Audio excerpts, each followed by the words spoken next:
Gravity Falls belongs to Alex Hirsch and Disney Channel. Please go support Gravity Falls and buy Journal 3.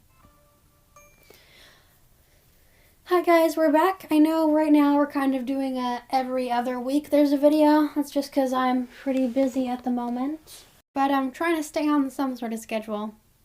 Last time we were just reading about them journeying to the crash site Omega, and in this video we'll be continuing reading on. So let's just get right into it. Please forgive me if I stutter, hesitate, or mispronounce anything, and for any noises in the background. Let's begin. What a pleasure it was to share one of my greatest secret discoveries with another brilliant mind.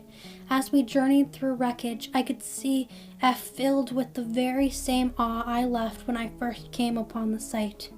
I will say that I am cautious to record too much about the CSO here. If the wrong people discovered what is buried, it could be catastrophic. The last thing I want is a close encounter with the government. Fortunately, with F's mechanical know-how and my keen intuition, we were able last to locate and extract the hyperdrive. We recovered the drive and stored it snugly in F's backpack. What a good feeling it was to complete our mission. Very good, both our secret ambitions will be fulfilled. My muse was right. Sometimes all geniuses need is a little help from a friend. Our new path. Emboldened by our success, we tromped down a shortcut through the mountain, talking excitedly about the future. Widening through the cliffs, we passed a skeleton of a massive species of pterosaur, bigger than anything known to science. Stranger still, the bones appeared to not be fossilized. F cowered at the sight of its massive jaws.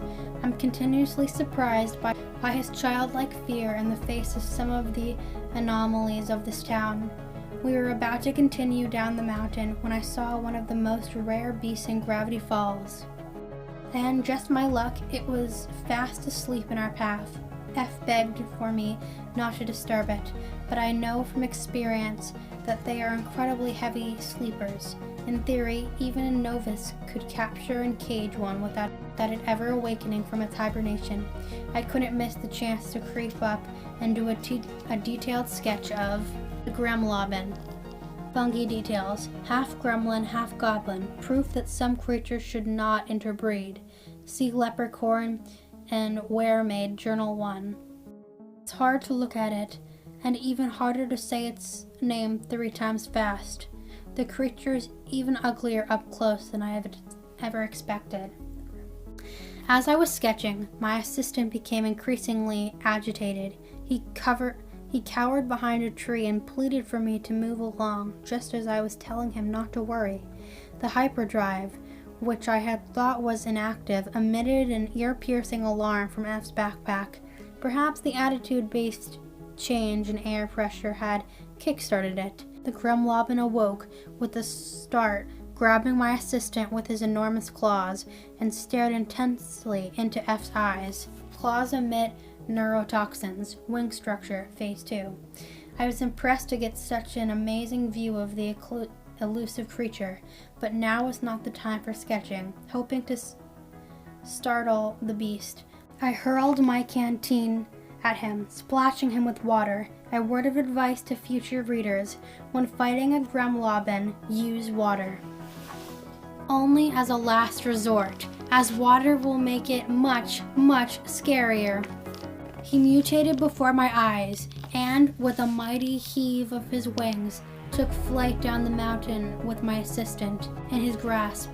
I sprinted down the cliffside after the creature, tearing my coat and scraping myself bloody, watching helplessly as the monster flew farther into the distance.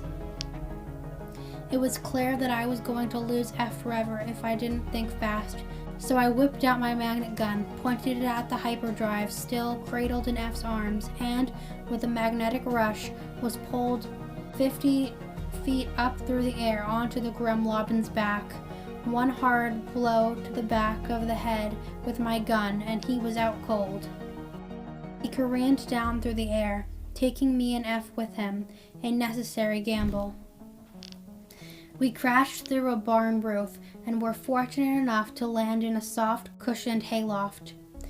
The grim Lobin was knocked out and the startled horses began to calm down. The hyperdrive was thankfully in an empty trough, safe and sound. F, however, was far worse for wear.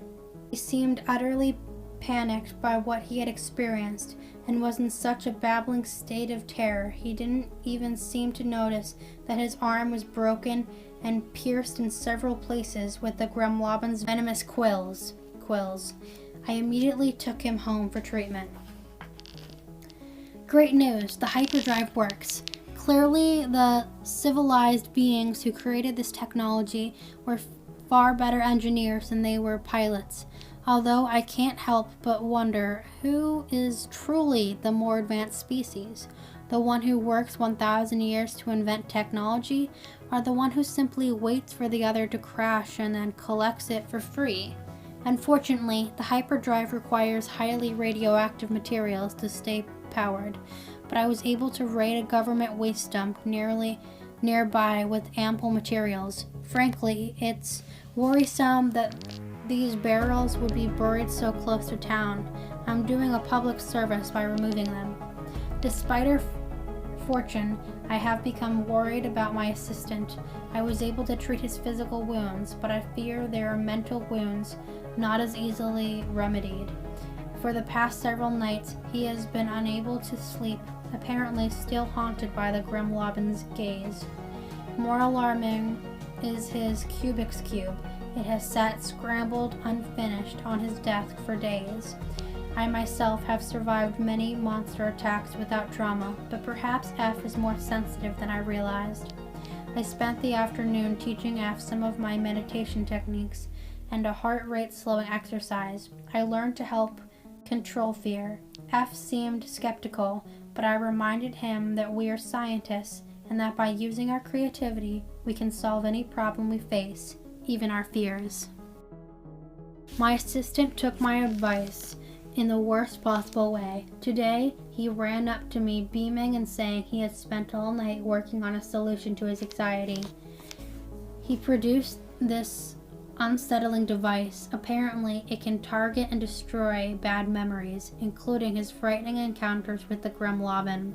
Memory gun. What if it gets in the wrong hands? Blast shield. Not nearly large enough. What if the blowback affected the user?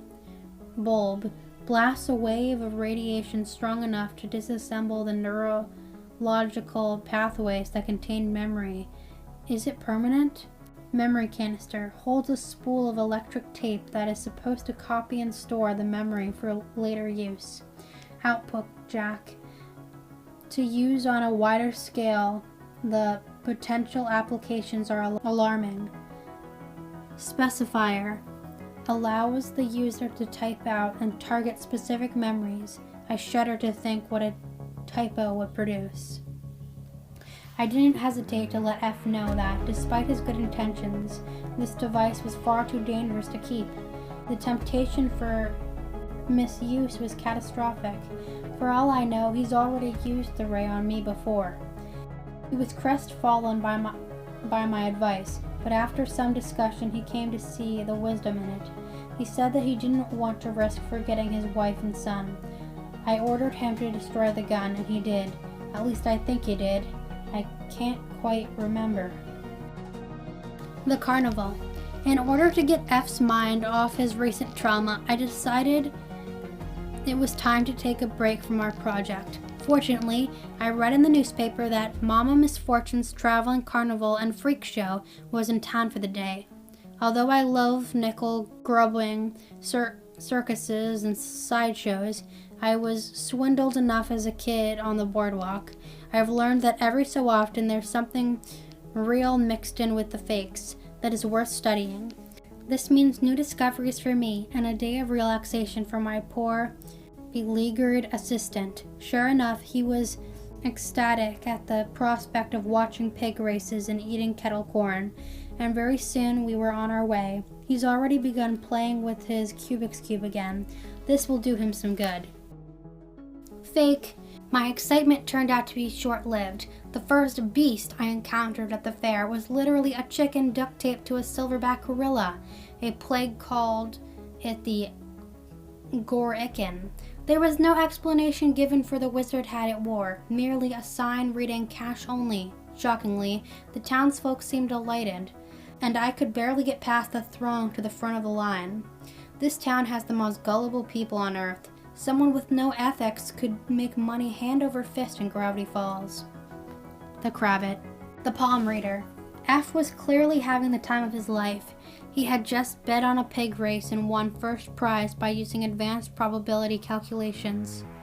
I noticed a palm reader and was galled to see how long the line was to this obvious charade. The dim intellect of the citizens of this town continues to astound.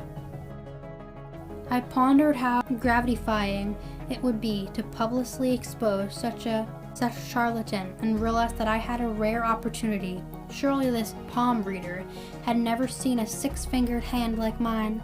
She'd likely be so stumped by my extra digit that I could expose her for the fraud she was. I walked into a dark lit tent smelling of incense. A strange, gnarled crone waited at the rickety table. She seemed to have a collection of several hands in a cage, but it may have just been the light playing tricks on me. When I sat down, she quickly grabbed my hands and said, "What took you so long, Sixer?" I felt a chill run down my back. How she knew my childhood nickname was beyond me. Before I could muster a response, she opened a pack of tarot cards and lined them up on the table. When she saw the results, she shrieked and looked at me with a great and pained sympathy. "Someone very close to you is deceiving you. You have chosen the wrong allies. You will live 2 lives and both of them too short, unless you change now." She handed me a strange blue ring. "When this is blue, you may pull through. When this is black, you can't turn back." I told the psychic to skip the rhymes and get to the palm reading. I already felt uncomfortable enough and was looking forward to getting out of there. With a sigh, she got to it. "Short relationships," she said. "No one wants to hold a rose with too many thorns." I never understood poetry, to be honest. Trigger finger. She said I needed to think before I shoot. Long wisdom. She claimed I was too smart for my own good. Personally, I took this as a compliment.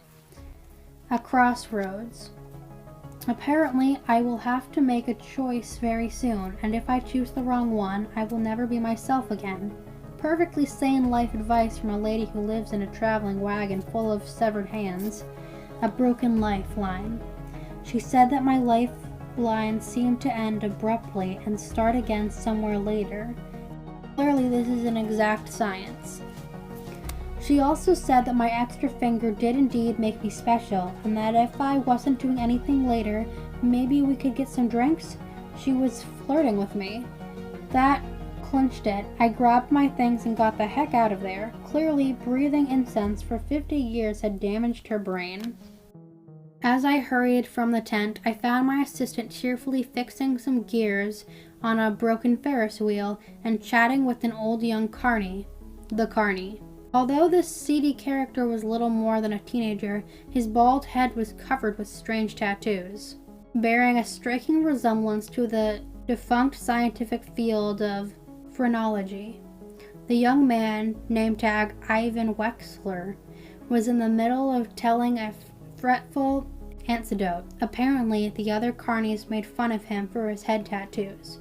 When he told the bullies to stop, they locked him in the haunted freak house for an entire night, which had utterly terrified him. He lost sleep for weeks and wished he could forget the entire thing. F whispered something to the man and handed him a piece of paper with a symbol on it, which I didn't get a good look at. Perhaps I should have inquired, but I was in no mood to spend another second at this ridiculous fair. I took one last look down at my hand and was strangely relieved to find that the palm reader's ring was still blue. I shoved it in my pocket, collected F, and tried to put the whole experience out of my mind. Palm reading is ridiculous. I can't believe I dignified that crone with my time. The ancients made primitive charts like this to predict the future, and even this was more advanced than palmistry. I may want to study up on ancient forms of prediction. That'll show that witch. And we've got a little code thing from Bill here with those blue letters, and it says, "Never trust a witch. They'll curse your ear and turn you into an immortal goat, so I hear. Squash with human face and emotions. He's gorgeous." F brought this as a gift for me at the fair. I appreciate the sentiment, but it's hideous. He pulled it out of a barrel of reject browns because he said it reminded him of me. I suppose I did inherit my dad's nose. I kept it on a shelf in the lab, out of politeness, and tried to forget about it, but I could swear the gourd has been making moaning sounds while I work. Its expressions change on a daily basis, and it seems to be growing something resembling an arm out of its back. Politeness or no, I'm throwing this thing out. Seeds with warts, future generations. Little code here that says, "Don't eat him." And that's where we're going to stop for today. Thank you all for listening, and I hope you've enjoyed. See you all next time for more stuff with Bill and Ford. Definitely saw some cool stuff. We got to see the Carny, which, if you remember the Society of the Blind Eye episode, this chapter had a lot to do with that sort of stuff. So thank you all for listening. Have a great rest of your day, and see you next time. Gravity Falls and Journal 3 belong to Alex Hirsch and Disney Channel. Please go support Gravity Falls and go buy Journal 3. Goodbye.